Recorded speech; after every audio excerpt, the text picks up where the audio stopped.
बात बच्चों, पिछली वीडियो में हम नई उड़ान का पाठ 13 राजा की उदारता पढ़ रहे थे, जिसमें हमने पढ़ा था कि राजा सत्यजीत के बुद्धिमान कवि ने किस प्रकार केले की जड़ को काट छाट कर उसमें रंग भरकर राजा सत्यजीत का सिर बनाया और कपड़े में लपेटकर उस गठरी को राजा प्रसेनजीत के दरबार में ले गए। आओ अब हम आगे का पाठ पढ़ते हैं। उसने दरबार में जाकर राजा से प्रार्थना की, महाराज मैं एक कवि हूँ। राजा सत्यजीत तो अपनी दानशीलता के लिए जग प्रसिद्ध थे। चूंकि मैं बहुत गरीब हूँ, इसलिए आपकी घोषणा को सुनकर अपनी दरिद्रता दूर करने के लिए मैं आपके पास आया हूँ। कवि ने राजा प्रसेनजीत के दरबार में जाकर प्रार्थना की, महाराज मैं एक गरीब व्यक्ति हूँ और राजा सत्यजीत तो बहुत दान करते थे, प्रसिद्ध थे, इसीलिए आपकी घोषणा सुनकर मैं अपनी गरीबी दूर करने के लिए आपके पास आया हूँ। मैंने आपके बड़े भाई अर्थात राजा सत्यजीत से कुछ मांगा तो उन्होंने मुझसे कहा, मैं तो तुम्हें इस समय धन नहीं दे सकता, परंतु यदि तुम मेरा सिर काट कर ले जाओ तो और उसे मेरे छोटे भाई राजा प्रसेनजीत को दिखाओ तो अवश्य ही तुमसे प्रसन्न होकर वह तुम्हें पुरस्कार के 1,00,000 रुपए दे देंगे। राजा सत्यजीत ने मुझसे कहा कि तुम मेरा सिर काट कर ले जाओ और मेरे भाई प्रसेनजीत को दिखाओ और वह तुमसे प्रसन्न हो जाएंगे और 1,00,000 रुपए इनाम के तुम्हें दे देंगे, इसलिए मैं उनका सिर लेकर आया हूँ। अब आप अपने वचन का पालन कीजिए और मुझे पुरस्कार के 1,00,000 रुपए दिलवा दीजिए। अब आपने जो वचन दिया था, आपने जो घोषणा करवाई थी कि जो भी व्यक्ति सिर लेकर आएगा, राजा सत्यजीत का सिर लेकर आएगा, मैं उसे 1,00,000 रुपए दूंगा। यह कहकर कवि ने राजा को अपनी गठरी दिखा दी।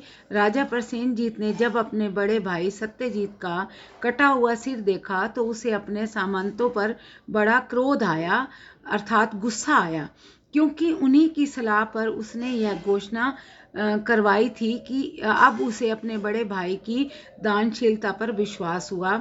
साथ ही वह ग्लानि और पश्चाताप से भरकर फूट फूट कर रोने लगा। प्रसेनजीत को अब सत्यजीत की दानशीलता पर बड़ा विश्वास हो गया कि इतना दानशील है, उन्होंने अपना सिर ही काट दिया और सामंतों पर गुस्सा आने लगा और वह मन में अपने अपने पश्चाताप के आंसू से लेकर भरकर फूट फूट कर रोने लगे। यह देखकर कवि ने उनसे रोने का कारण पूछा कि आप क्यों रो रहे हो? राजा ने कहा, मुझसे बड़ा भारी पाप हो गया है। इन सामंतों के उकसाने पर ही मैंने अपने भाई की ऐसी दुर्दशा कर डाली कि सामंतों ने ही मुझे कहा था कि आप अपने भाई को मरवा दो। उनके उकसाने पर ही मैंने अपने भाई को मरवा दिया। जनता भी मुझे पसंद नहीं करती और अपना भाई भी मैंने खो दिया। मैं जनता भी पसंद नहीं करती और मेरा भाई भी मुझसे दूर चला गया। कवि ने जब प्रसेनजीत का हृदय परिवर्तित होते हुए देखा तो उसने कहा, राजन, अगर आपके बड़े भाई को पुनर्जीवित कर दूं तो क्या आप उनका राज्य दे दोगे?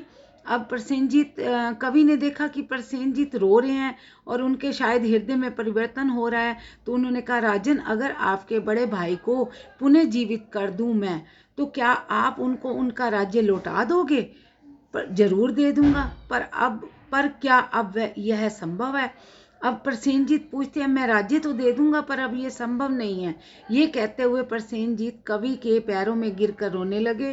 कवि ने कहा, राजन, आप मेरे साथ वन में चलिए। कवि ने कहा, राजन, आप मेरे साथ वन चलो, मैं अपने मंत्रों की शक्ति से आपके बड़े भाई को जीवित कर दूंगा। मेरे पास मंत्र शक्ति है जिससे मैं राजा को सत्यजीत को जीवित कर दूंगा, आपके बड़े भाई को जीवित कर दूंगा। यह कहकर कवि प्रसेनजीत को अपने साथ वन में उस स्थान पर ले गया जहां सत्यजीत रहता था। बड़े भाई को जीवित देखकर राजा प्रसेनजीत की आंखों से आनंद के आंसू बहने लगे। अपने बड़े भाई को जीवित देखकर राजा प्रसेनजीत बहुत खुश हुए और उनकी आंखों से आंसू बहने लगे। उसने सत्यजीत के पैरों में गिरकर उनसे माफ़ी मांगी। अब उसने बड़े बड़े भाई के पैरों में गिर गए और माफ़ी मांगी कि मैंने जो गलत काम किया था उसके लिए मुझे माफ़ कर दो। सत्यजीत फिर से सिंहासन पर बैठा और उसने दुष्ट सामंतों को कड़ा दंड दिया। सत्यजीत ने अपना सिंहासन संभाला और जो सामंत उसके देश में गलत काम कर रहे थे उनको बहुत कड़ा दंड दिया। कवि का खूब आदर सत्कार किया गया। जनता फिर से अपने प्रिय राजा को पाकर खुश हो गई। बच्चों, इस पाठ से हमने सीखा कि हमें हमेशा अच्छाई की जीत होती है और हमें अच्छे काम करने चाहिए। धन्यवाद।